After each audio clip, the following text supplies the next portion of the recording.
Je pense qu'il faut absolument que le porteur de projet le lise, l'étudie. Le DIP, cet acronyme un petit peu barbare, désigne le document d'information précontractuelle qui doit être remis par le franchiseur au candidat à la franchise au moins 20 jours avant la signature du contrat de franchise, mais également au moins 20 jours avant le paiement de toute somme en lien avec le projet de franchise. C'est un document qui présente le franchiseur, le réseau, le contrat de franchise, le marché concerné, les investissements spécifiques. Le franchisé doit l'étudier pendant au moins 20 jours avant de déterminer s'il s'engage ou s'il ne s'engage pas.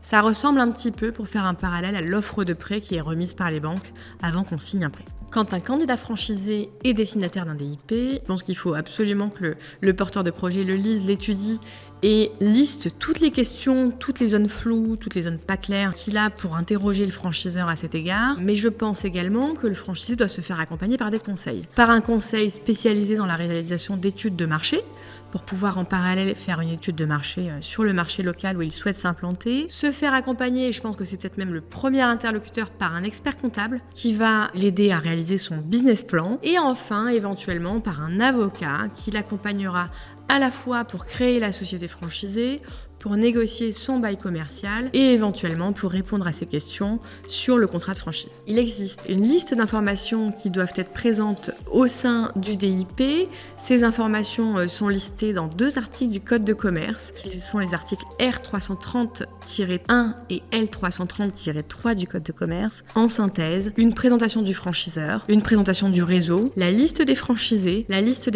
qui sont sortis au cours de l'année précédente avec les raisons de la sortie du réseau, les comptes annuel du franchiseur des 2 derniers exercices, l'état du marché national, l'état du marché local, le projet de contrat de franchise, les informations relatives à la marque du franchiseur. Lorsque l'on remet un DIP, cela ne signifie pas que l'on s'engage à signer un contrat de franchise. Ni le franchiseur, ni le franchisé ne sont engagés à signer un contrat au stade du DIP. C'est vraiment l'étape préalable nécessaire qui lance la réflexion approfondie du candidat à la franchise. Il peut arriver que les candidats à la franchise s'interrogent à la réception du DIP sur des zones d'ombre, notamment sur des informations qui leur paraissent peut-être parcellaires. Dans cette hypothèse-là, il faut vraiment se comporter comme un investigateur. Il faut formuler au franchiseur l'ensemble des questions que le candidat se pose. L'ensemble des zones d'ombre doivent être éclaircies. Et j'invite les candidats à la franchise à demander des réponses écrites par mail de la part du franchiseur pour que le franchiseur s'engage un petit peu. Ensuite, deuxième élément important, le DIP n'est pas suffisant. Ce n'est pas parce que j'ai un DIP, que je l'ai analysé,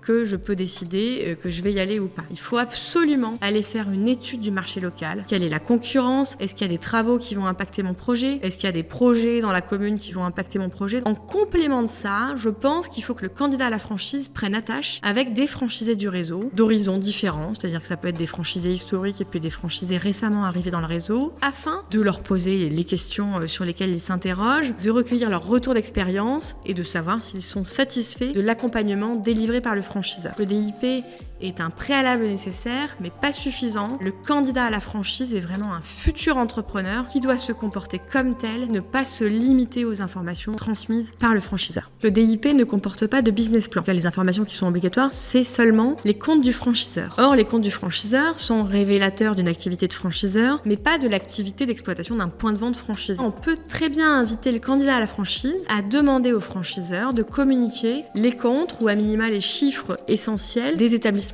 qu'il exploite en propre, afin de permettre au candidat à la franchise ensuite de pouvoir lui-même préparer son business plan avec son expert comptable. On peut également imaginer consulter les comptes s'ils sont publiés des franchisés du réseau pour savoir dans quelle mesure ceux-ci sont dans une situation pérenne, profitable et quels sont les différents postes moyens constatés. Donc ça, c'est vraiment important. Sur la partie financière, le DIP ne suffit pas du tout. Il faut essayer de demander plus d'informations aux franchiseurs sur les chiffres réalisés par les points de vente du réseau.